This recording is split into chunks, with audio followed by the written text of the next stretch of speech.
And Henry, obviously, I'm very sorry for what you witnessed and what you have now gone through.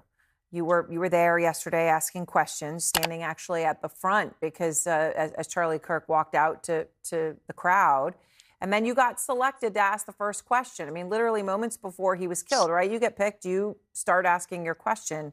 Can I just ask you, first of all, what it was like for you, what it meant to you to have that interaction with him, to be picked to ask a question? Yeah, I mean, it was something that was unbelievable to me. I actually found out just like a couple of days earlier that Charlie was actually coming to town, and a couple of friends messaged me from UVU. They said, "Hey, we should all collectively try to go and ask him a question." I mean, he was a big monumental figure for us, and me and a bunch of friends do apologetics and debate all the time, and we love his debate tactics, and we study it, and we do it often. And he was a big inspiration to us, and it meant a lot. So you ask your question, and obviously he's talking about Mormons there and wanting them to have a lot of children. And then Mhm. you were done, right? And you passed the mic to the next person, right? And the next person after you, Henry, and this is something I don't know if has sunk into you and really in so many ways, but that's the person who asked the question about transgender shooters, right? The question that was right before Kirk was shot. Now, I understand, Henry, that you did have a chance to speak with the person who asked that question. It was a man before the event started.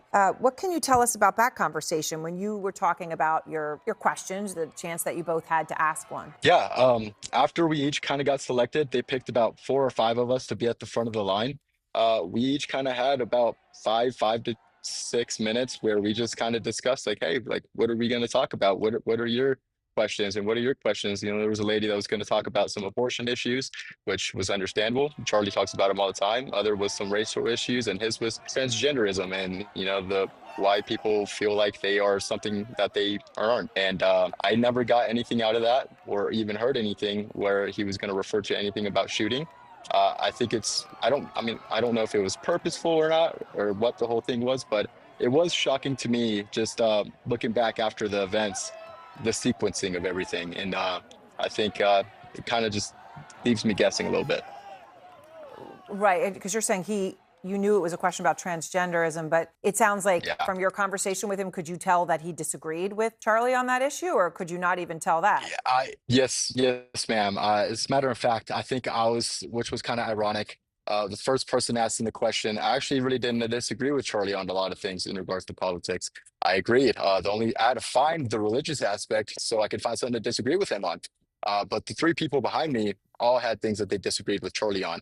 Like I said, it was either transgenderism, it was either a race aspect, or if it was what was the other thing? Well, Something I forget. I'm sorry. that's all I right. No, apologize. that's all right. That's all right. I certainly didn't mean to put you on the spot. Actually, just as you and I are speaking, we got a You're new good. video from the person, from the guy after you, right? The one who asked the question about transgender shootings that you're explaining had told you he was going to ask about transgenderism, but did not mention shooting at all.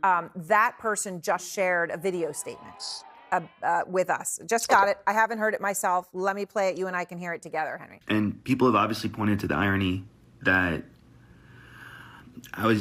the point that I was trying to make is how peaceful the left was right before he got shot. And that only makes sense if we stay peaceful. And as much as I disagree with Charlie Kirk, I'm on the record for how much I disagree with Charlie Kirk. But like, man, dude, he is still a human being. Have we forgotten that? Are we crazy?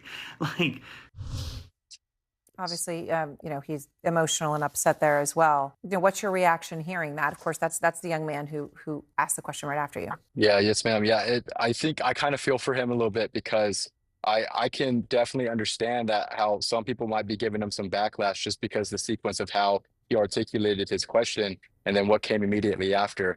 Uh, and I've had even thoughts of scenarios of like, oh, maybe this is something that's you know was involved in sequence and stuff. But I also never left out the fact that hey, it could have just been a coincidence. And when I was speaking with the individual prior to, I never felt like he had any hatred for Charlie. And that I can testify. He seemed like an ordinary kid who just had a difference of opinion. And we actually shared a little bit because my family just we definitely are all conservative. We're different. I got some that are left. I got some that are right. My dad's kind of in the middle, and so I have to live that. I have to deal with that every day. And so I understand what he's saying. We're all human, and we should love each other.